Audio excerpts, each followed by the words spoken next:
bride.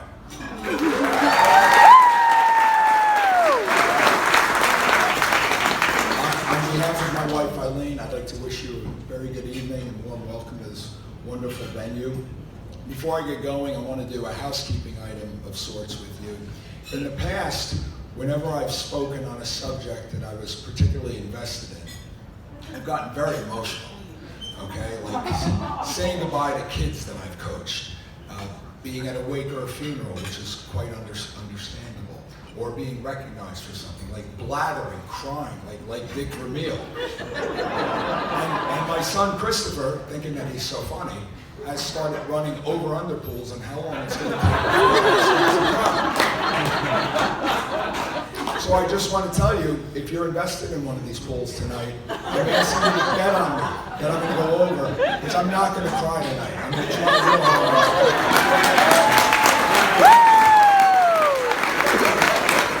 I have cried enough. I cried at the freaking wedding today. I cried at the wedding today, and I've cried so much in the last 6 weeks. I cried every time Caitlin and Eileen handed me another bill for this wedding. But seriously, from the bottom of our heart, we really want to thank you. Many of you have traveled very long distances to be here. We know a lot of you here from Washington, D.C., but on our side of the family, on Caitlin's side of the family, people have come down from New Jersey. Neil's, that's right, go ahead, give yourself a round of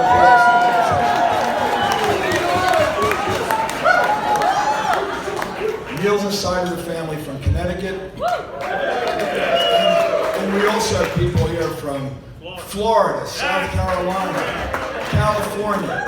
And I thought my friend Mike Ellis was going to win the furthest that traveled from Las Vegas, but Sarah's from San Diego, and we have Avram, who has flown in from Kuwait last night.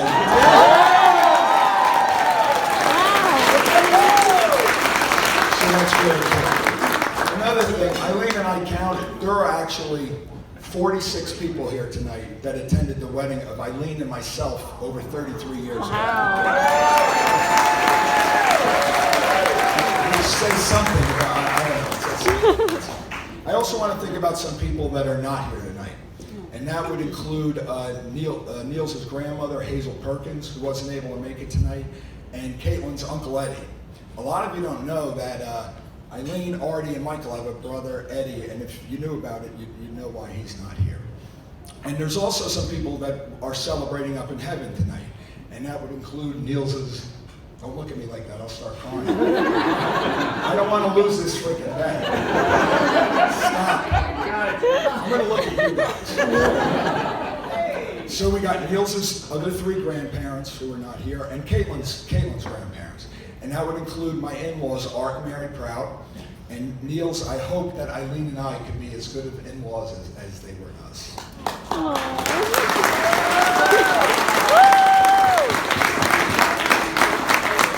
With a smile on my face, my father, Dominic. Yeah. My father had a big smile on his face. He's from Spain, and in Spain, when they say cheers, they say salud, which is health and wealth in Latin. And so tonight, when I'm done babbling up here, and we finally click our glasses, instead of saying cheers, I'd like us to say salud. Okay? Right? Okay, we'll keep going. I got this. In preparing for the wedding tonight, it's been very nice to meet Neil's father, Paul, as well as Leslie. It's also been nice to meet Neil's mom, Marilyn Buck, and her husband, Doug Buck. They came down to New Jersey around the time of Caitlin's shower. We had a great time.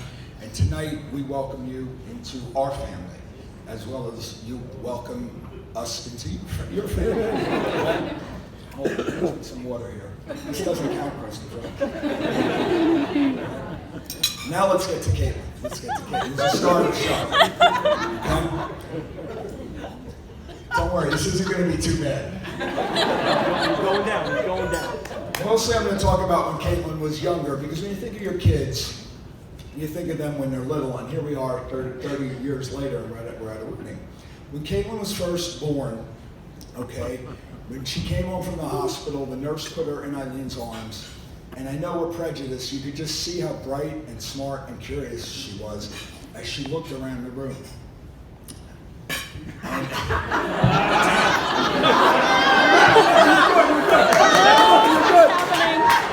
Thank you to you overbetters. He went down. I'm with down. you. I'm with you. I'm with you. I'm with you, overbetter.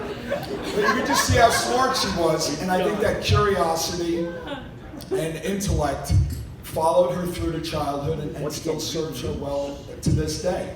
When we brought her home from the hospital, Eileen and I started coaching her on some very important things, like how to say mommy and dad, okay? And soon, Caitlin was saying dada, dada, dada. And I went over to Eileen, I go, Eileen, she's talking, she's saying dada, dada. And Eileen goes, Jack, she's not talking, they're just sounds. She doesn't even know what she's saying. And you know the rest of the story. Soon thereafter, she's saying mama, mama, mama, and Eileen goes, now she's talking. So when Caitlin was a toddler, she was no stranger to weddings. In fact, she was the flower girl in 4 weddings, okay? And all 4 of those couples are here with us today. Did not know that. And that would be Mike and Nikki Pito, Mike and Susan Small, Colleen Prout and Micah Prout, and sister Karen and brother-in-law Jeff Potts.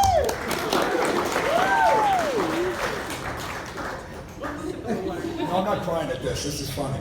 But as a father, my favorite moment with Caitlin at this wedding, I'm not saying my favorite moment, happened at Michael and Colleen Prout's wedding. We were in St. Martha's Church, okay? She was in the back of the church with Eileen. I was sitting with Christopher, 2-year-old Christopher, long before he started running over in underpools. And the procession was about to begin. And from the back of the church, something bothered Caitlin, I don't know what it was. And all you could hear was, I want my daddy! And naturally, as a father, you're sitting there going, yes, that's right. You can't say it, but that's what you're thinking. And Caitlin, I'm here to tell you and Niels, Daddy's always going to be here for you.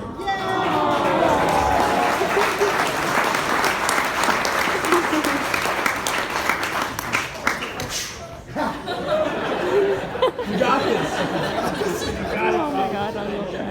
As she grew up, she was a very good student, very good ice skater. She constantly read, and she did so well in school, even without trying when she was with us, culminating in graduating from very prestigious schools. She did George Washington University in 3.5 years, and we had problems my mother and father never had. I mean, hey Dad, because I'm done with school so early, I'd like to backpack from South Africa up to Egypt.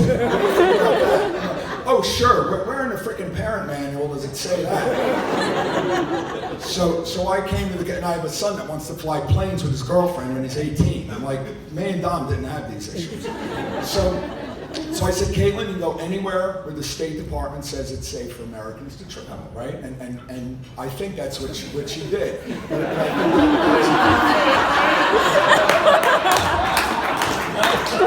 I think that's what she was supposed to do. But it ended up with her having great jobs. And she was at George Washington. She worked for the Israeli embassy. She worked at a think tank on the study of war, going over the surge with General Petraeus. She worked for the Republic of Iraq after Saddam Hussein was overthrown. And now she has I'm just so proud of you. She has a great job serving our country, trying to keep terrorists from bringing nuclear materials into foreign countries.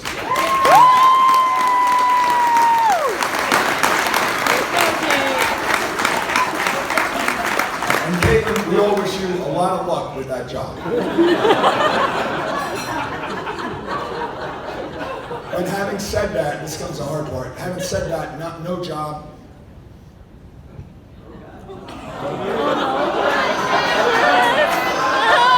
Hey, you're doing good. This is, I feel sorry for you, underbetter. Uncle Jack, you're doing great. No job is harder than mother. And your mother, Eileen, has been with you every step of the way.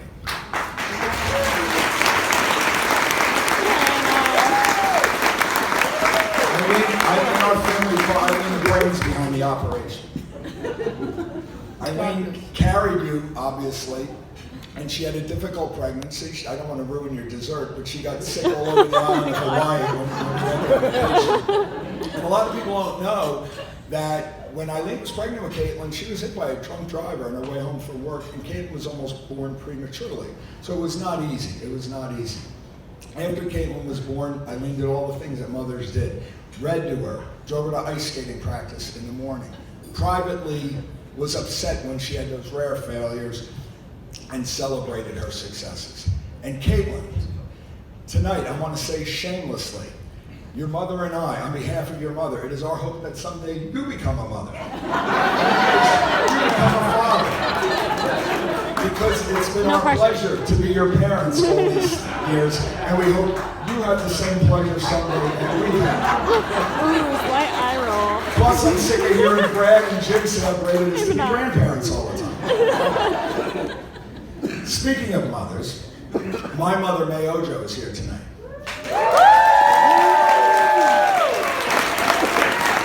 My mom on Tuesday will be having a birthday. I'm 61, so you can I'm too smart to tell you how old she's going to be. But my mom's having a birthday on Tuesday. And tonight, my mom gets to do something that nobody in this room has ever done before except for Penny maybe. Tonight, my mom gets to dance at her grandchild's wedding.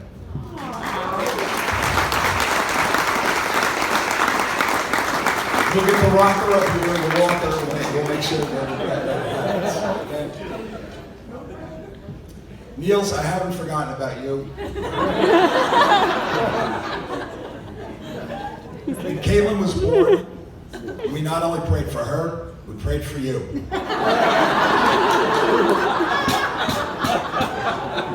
And tonight I want to say our prayers have been answered.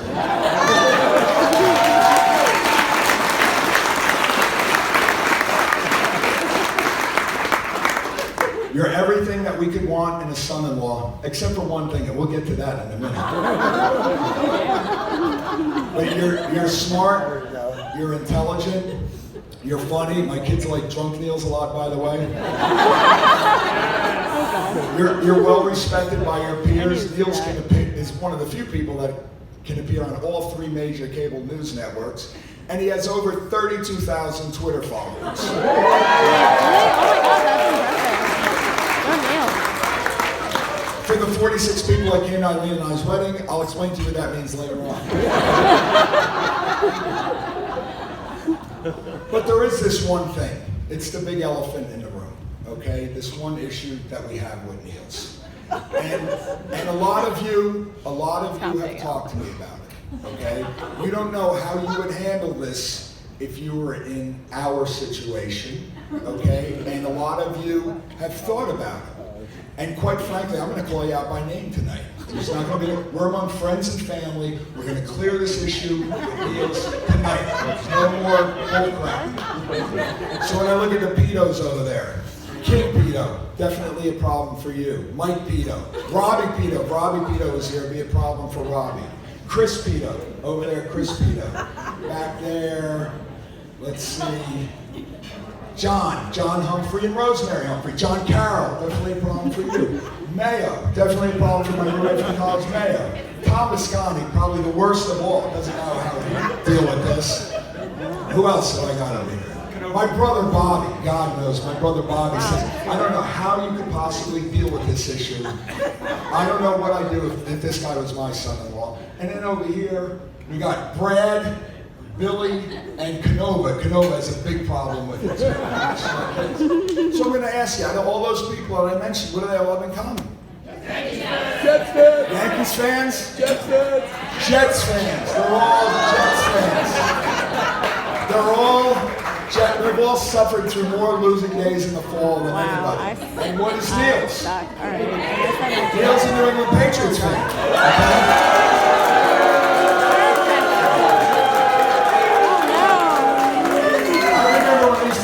Side of the room. That's why all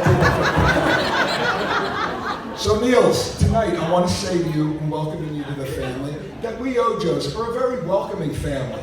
We accept people with all different points of view. Unlike these nut jobs with a mile or two from us, who can't seem to get the people's business done and take everything personally. So we want to be an example to our politicians. And tonight, I want to present you with your first gift as a newly married man.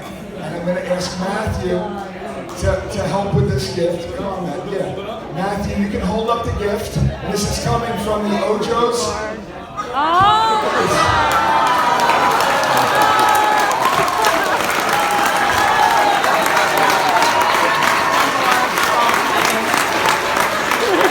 That's right. This is a New England Patriots jersey, and it's number 12. Now, those of you that in the room that are sports fans know that number 12 is the famous quarterback for the New England Patriots. I know who it is, but I will not bring myself to mention it. Okay? But it's not number 12 for that reason. Why is it number 12? Today is the 12th. And Niels, I want you to remember, because it's the 12th, that's why you're getting this.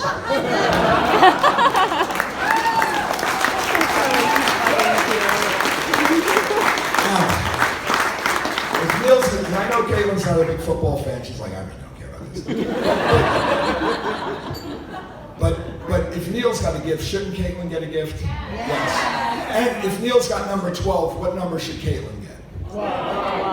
10. All right, we have a gift for Caitlin. But if any of you people think I'm giving my daughter a New England Patriots jersey, you're crazy. So we have a gift for Caitlin. No way, no how.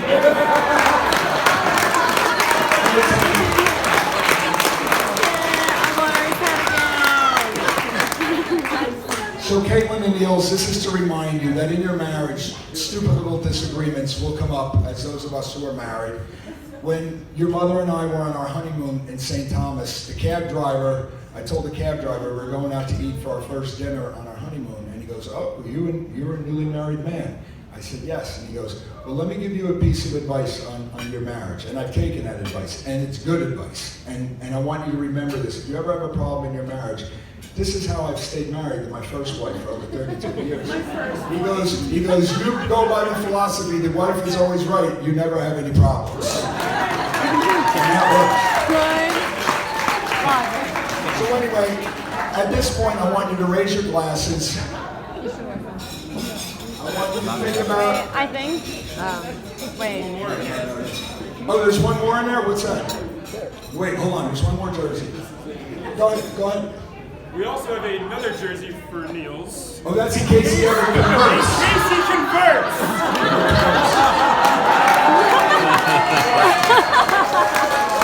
Amen to that. You know, Niels, when I married Eileen, I converted, okay? So there's always hope. But anyway, in addition to being appreciative of the people that bet the overline, congratulations to those of you who bet the overline. I think I did it. But I also want to remember my dad, and in addition to Niels and Caitlin, because we'll say salute. But to Caitlin and Niels, may the good Lord bless you and keep you. May he shine his face upon you, now and forever. Salute. Ojos.